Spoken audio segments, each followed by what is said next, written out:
जी senior advocate हैं, उनका भी इस्तेमाल किया जाए। धाराशिव और तमाम जितने हमारे सब आ जाए साथ में इस्तेमाल करते हैं, क्योंकि अच्छा रहता है जब तमाम लोग साथ में होते हैं इस्तेमाल के लिए। साक्षी अरोड़ा जी भी यहाँ मौजूद हैं, हमारे गेस्ट हैं, उनका भी इस्तेमाल करेंगे। साक्षी अरोड़ा जी का LAC है कलकर डूमा कोर्ट शाखा, साक्षी जी का भी इस्तेमाल करें सभी मेहमान मिलकर। अंकित जी का भी इस्तेमाल करें, अंकित गुप्ता जी का, अंकित जी का भी इस्तेमाल करें आप।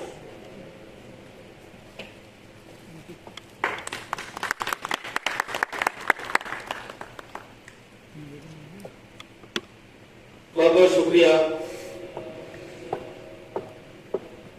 आइए इस कार्यक्रम को आगे बढ़ाते हैं। मैं युवराज को तमाम मेहमान बैठे हैं, मैं इस कार्यक्रम को आगे बढ़ाते हुए सबसे पहले चाहूंगा रियल हेल्थ ब्यूरो के चेयरमैन कासिम साहब यहाँ आए और आज के प्रोग्राम के मकसद को बताएं। आज के प्रोग्राम का हमारे क्या उद्देश्य है। शेर पेश करता हूँ कि हमें सब मजहबों की अजमतों का ध्यान रखना है। मैं हर शेर में पैगाम देता हूँ और ये जो कवि जो होते हैं वो पैगाम देने का काम करते हैं कि हमें सब मजहबों की अजमतों का ध्यान रखना है अगर बर्बादियों से दूर हिंदुस्तान रखना है। हमें सब मजहबों की अजमतों का ध्यान रखना है अगर बर्बादियों से दूर हिंदुस्तान रखना है। मैं हिंदुस्तान हूँ, मुझमें नमाजें भी है, पूजा भी, यही पहचान थी अपनी, यही पहचान रखना है। आइए जोरदार तालियों से आप कासिम साहब का स्वागत करें। कासिम भाई आपके पूर्व कार्यक्रम पर रोशनी डालेंगे। सबसे पहले तो मैं सबका जो भी यहाँ उपस्थित है उनका तहे दिल से आभार व्यक्त करता हूँ कि वो लोग यहाँ पे मौजूद हैं और हमारे मंच पर आसी हमारे मुख्य अतिथि और विशिष्ट अतिथि, उनका तहे दिल से बहुत बहुत आभार है कि वो आए हैं हमारे प्रोग्राम में। आज दरअसल जो प्रोग्राम है वो हमारा शाहदरा पूर्वी उत्तर पूर्वी विधिक सेवाएं प्राधिकरण खड़गपुर दिल्ली एवं सहयोग है हमारा रियल हेल्थ ब्यूरो। रोशनी डाली जाएगी आज के कार्यक्रम में। 3 मुख्य बिंदु बनाए गए हैं।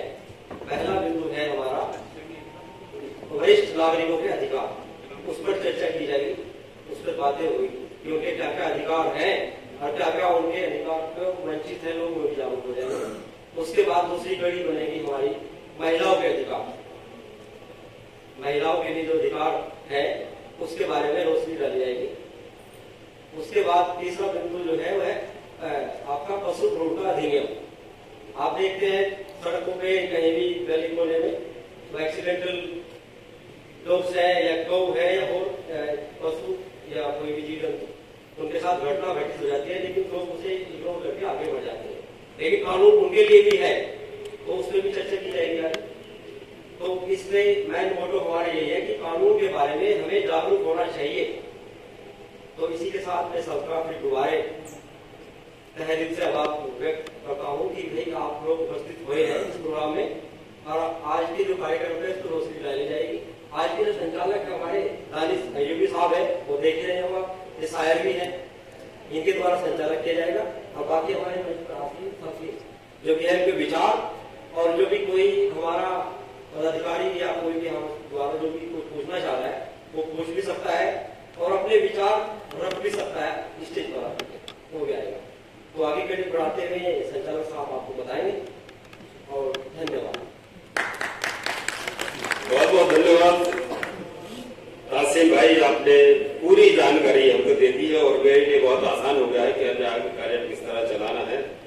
तो आइए सबसे पहले हम इस कड़ी में जोड़ते हैं जो कानूनी सलाहकार जो लेकर आए हैं। हमारे बीच दिनेश कुमार गुप्ता जी जो सीनियर एडवोकेट है वो हमारे बीच मौजूद है। सीनियर एडवोकेट होने से उनका जो तजुर्बा है, उनके जो जब आपके ख्याल उनके विचार सुनेंगे तो आपको यकीन मालूम होगा कि तजुर्बा बहुत बड़ी चीज होती है। जो और एक तरफ जहाँ इनके पास जो तालीम है, इसके अलावा आपके पास तजुर्बा भी, उम्र का तजुर्बा भी, चूंकि सीनियर एडवोकेट है हमारे बीच कार्यक्रम में आए, हम उनके बेहद शुक्रगुजार हैं, धन्यवाद करते हैं उनका और बड़ी अदब के साथ उनसे गुजारिश करते हैं कि वो आए और अपने ख्याल का इजहार करें। दिनेश कुमार गुप्ता जी का जोरदार तालियों से आप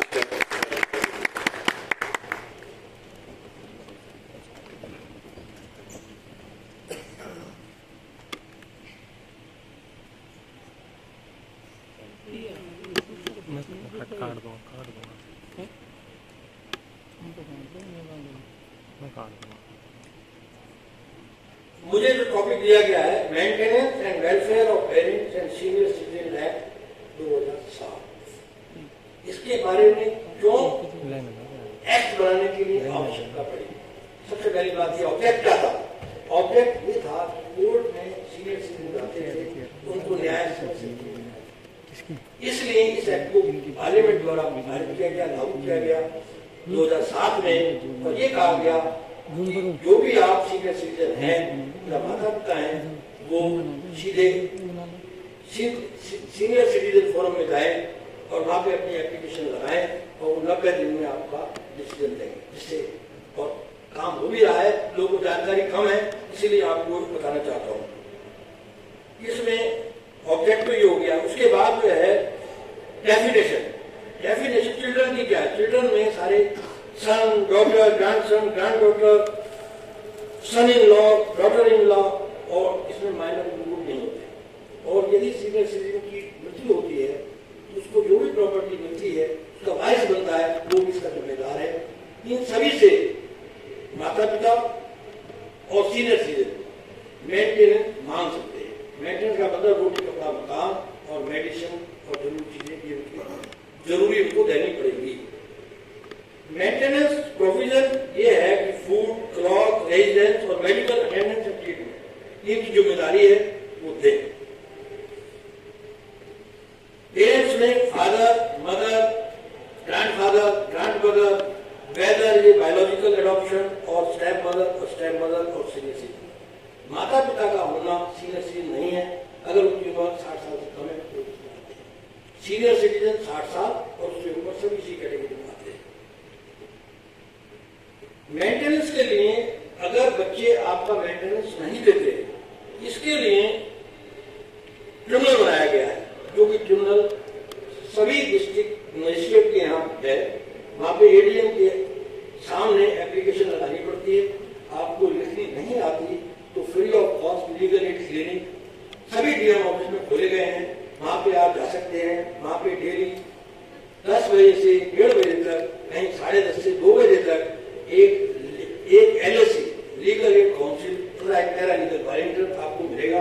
अपनी आप बात बताएं। अगर आप नहीं लिख सकते, शादी करने की जरूरत नहीं है उसमें कि मुझे ये प्रॉब्लम है कि मेंटेनेंस नहीं मिल रहा, तो वकील साहब आपको लिख करके देंगे।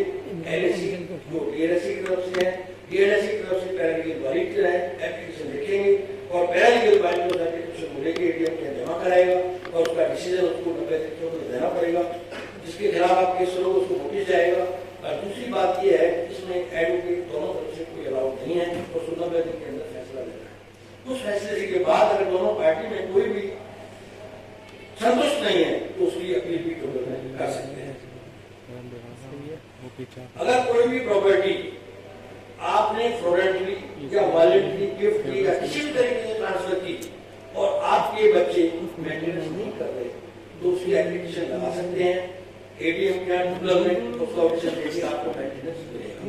अगर वो मेंटेनेंस नहीं देता है 10,000 रुपए तक मेंटेनेंस दिया जा सकता है। अगर वो नहीं देता डेट ऑफ ऑर्डर से कोई टेस्ट नहीं, 5% से 18% दिया जाएगा। और अगर वो नहीं देता है तो उसको 1 महीने की सजा भी दी जा सकती है। ये तो है एक्ट के बारे में। अब इसमें जो है वेरियस स्कीम्स है जो गवर्नमेंट ने दी हुई है, हमें जानकारी नहीं है, वो मैं बताना चाहता हूं तो आप फायदा उठाएं। एक तो पेंशन मिलती है 2,000 से 2,500 रुपए तक पर मंथ पेंशन मिलती है। आपको कहीं से भी पेंशन नहीं मिल रही तो आप ले सकते हैं।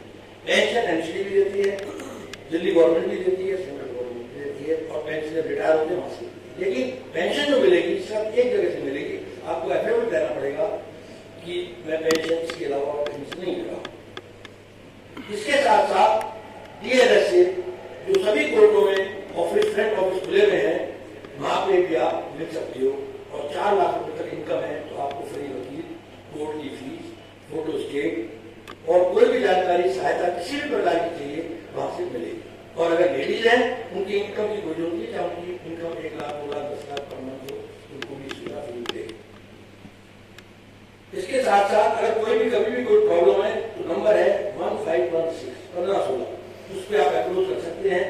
वहां से आप कॉल करेंगे, आपकी अपनी कंप्लेंट दिखाएंगे, कंप्लेंट दिखाने के बाद वो एडवोकेट के पास भेजेंगे, एडवोकेट कंप्लेंट को फोन करेगा, पूछेगा भी क्या प्रॉब्लम है, उसको प्रॉब्लम बताने के बाद जज साहब से डिस्कस करके आपको वकील दिलवाएंगे, जो भी आपको हेल्प चाहिए वो मिलेगा। इसके साथ साथ विधिक सेवा ऐप भी लॉन्च की हुई है, उसमें भी आप शिकायत दर्ज कर सकते हैं। इसमें प्ले स्टोर में जाके विधिक सेवा अकाउंट डाउनलोड करें, डाउनलोड के बाद डाउनलोड होने के बाद आप उसमें नाम लिखना है, एड्रेस लिखना है, आपका बाहर जिले कौन से जिले में आप रहते हैं, आपको क्या चीज चाहिए, मेडिसिन चाहिए, जगह रहने के लिए चाहिए, खाना चाहिए, दवाई चाहिए, सैनिटरी नैपकिन चाहिए, या कोई भी चीज चाहिए, एनी अदर्स में वो आप लिख सकते हैं। वो आपसे भी कॉन्टेक्ट करके वकील साहब जैसे पूछ करके आपको घर पे ही सब सुविधा दी जाएगी। इनकम टैक्स के अंदर 3000 रुपए के एग्जम्पशन है, अगर आप और 80 से ऊपर है तो 5 लाख रुपए देगी आपको। एयर इंडिया के अंदर 50% की छूट है इकोनॉमिक कैटेगरी के अंदर, इकोनॉमिक में अगर उसकी बुक कराते हैं एयर इंडिया 50% की छूट है। डीटीसी के अंदर आप 50 रुपए का ऑर्डिनरी पास ऑल रूट पास बना सकते हैं और 150 रुपए का पास ऑल रूट पास एक मशीन में बन जाएगा। सीट्स भी सीनियर सिटीजन के लिए मेट्रो में भी रिजर्व है, डीटीसी में भी रिजर्व है और रेलवे में भी रिजर्व है। रेलवे में बर्थ में नीचे वाली सीट मिलेगी, अपने आप ऑटोमेटिक अगर आप ये देखेंगे तो सीरीज में दिखाएंगे तो वो मिलेगी। एमटीएनएल के अंदर एक प्लान है 250 पर मंथ, उसमें सीनियर सिटीजन को 25% की रिबेट दी जाती है। इंटरेस्ट सभी बैंकों में, पोस्ट ऑफिस में जो जनरल इंटरेस्ट रेट है 0.5% एक्सेस दिया जाता है। और एक मेरा कहना यह है कि अगर आप बैंक में अकाउंट लगाएं तो ज्वाइंट अकाउंट लगाएं और उसमें नॉमिनेशन भी भर सकते हैं। इसमें बाद में डेथ होने के बाद परेशानी कम आती है, वैसे लीगल कोई ऐसी बात नहीं है। और अपनी प्रॉपर्टी कोई है बिल आपके बच्चे इसको कर रहे हो, सेवा नहीं करते, उसको मांगने से पहले जब मौके पर वो मांगे। डीडीए के अंदर जितने भी स्पोर्ट्स कॉम्प्लेक्स है 3000 रुपए में मेंबरशिप ले सकते हैं। जनरल मेंबरशिप 15,000 रुपए वो बंद है, सीनियर सिटीजन के लिए कभी बंद नहीं होती। जितने भी स्पोर्ट्स कॉम्प्लेक्स यमुना है, विशाखापट्टनम है, दिल्ली में जितने नहीं है सब में मेंबरशिप ले सकते हैं। अच्छा, एक हॉस्पिटल में सीनियर सिटीजन की लाइन अलग है, सीनियर साइड की लाइन है, अगर आपको इलाज कराना है, दिखाना है कुछ तो वहां जा सकते हैं। इसके साथ साथ ओपीडी में हर संडे को 10 बजे से 12 सीनियर सिटीजन के लिए हॉस्पिटल जो बड़े बड़े हॉस्पिटल है वो खुले में 10 बजे से 12 बजे तक आप वहाँ चेकअप करा सकते हैं। लोग लाए गए, बाबू जमीन राम है और असफ अली है, लाल बहादुर शास्त्री, संजय गांधी मेमोरियल है, दीनदयाल उपाध्याय जीटीबी है, सफदरजंग हॉस्पिटल, इस तरह के हॉस्पिटल उन्होंने भी आप फायदा उठाया। एक जो है दिल्ली सरकार ने स्कीम चलाई हुई है तीर्थ यात्रा, धार्मिक तीर्थ यात्रा, तो उसमें भी आप उसका फायदा उठाएं। बार बार वो निकालते रहते हैं, ऑनलाइन बुकिंग होती है, जो आपका स्थानीय विधायक है उसकी तरफ से वो सर्टिफिकेट दे देगा और आप जो है उसका आनंद ले सकते हैं। तीर्थ यात्रा में एक बार एक व्यक्ति जा सकता है, एक व्यक्ति। मैं भी तिरुपति वाला होके आया हूँ, बड़ा 5 स्टार होटल में ठहराते हैं, एसी ट्रेन से ले जाते हैं, घर से ले जाते हैं, घर ही छोड़ते हैं और सारे दर्शन अच्छी तरह कराते हैं। खाने पीने की कोशिश और डॉक्टर भी ट्रेन में साथ होता है, खाने पीने की सब व्यवस्था होती है। तो सभी जो मैंने स्कीम बताई हैं सबको आप एक दूसरे को बताएं और उससे सब फायदा उठाएं। अगर कोई इसके बारे में कोई इंक्वायरी पूछना चाहे, सजेशन या कोई और चीज एक करके हाथ करें आप। सर ये रूल्स गुजरात में है कि नहीं है सर? मैं तो दिल्ली की बात बता रहा हूँ। हाँ, तो मैं जो सेंट्रल की बात है जी सर, तो वो लागू अब ये स्कीम दिल्ली स्कीम सरकार की है, दिल्ली की तो वहां तो नहीं होगी, लेकिन कुछ बैंक है वो भी दिल्ली का है, हॉस्पिटल है वो भी दिल्ली की है। तो गुजरात में जाकर के वहाँ मिले डीएलएसए के ऑफिस है वहाँ कोर्ट के अंदर, मुझे मिले तो ये जब दिल्ली को सुविधा दे तो यहाँ क्यों नहीं? ठीक है, मुझको बताओ, एग्जाम्पल बताओ, मुझे बताया, वहां पे बताया डीएलएसए के बारे में, आप क्यों नहीं करते? ऐसा भी है, बहुत मोटा बजट है हिंदुस्तान का, दिल्ली का बहुत मोटा बजट है। 1000 एडवोकेट इसी काम के लिए, एडवोकेट आज आए हुए 1000 पैरालीगल वॉलंटियर रखे हुए इसी काम के लिए और खूब लोगों को जानकारी दे रहे हैं। अब जो फायदा नहीं उठाते जानकारी नहीं, वो हर स्टेट में होना चाहिए, बहुत सी चीज सब स्टेट तो नहीं है, लेकिन ये दिल्ली स्पेशल कर रहे हैं। अपना इनकम टैक्स का सेंट्रल को सकते हैं, एमटीओ का नहीं होगा, दिल्ली में हॉस्पिटल दिल्ली की होनी हो। ये है ये स्पोर्ट्स कॉम्प्लेक्स है, ये भी दिल्ली की है सब। ये और चीजें कॉमन है जो सेंट्रल गवर्नमेंट करती है वो तो ऑल ओवर इंडिया होती है। जैसे रेलवे का था, रेलवे का 50% था लेडीज के लिए, 40% जेंट्स के लिए था। वो अब वो पूरा था, वो पूरा हिंदुस्तान में। रेलवे पे सीनियर सिटीजन के लिए हाफ फेयर लगता है क्या? हाँ लगता था, लेकिन अब खत्म कर, अब खत्म हो गया है। अब खत्म हो गया। 50% लगता था जेंट्स के लिए, 40%, लेडीज के लिए 50% और एज 58 और मेल्स में 60 वो खत्म कर दिया।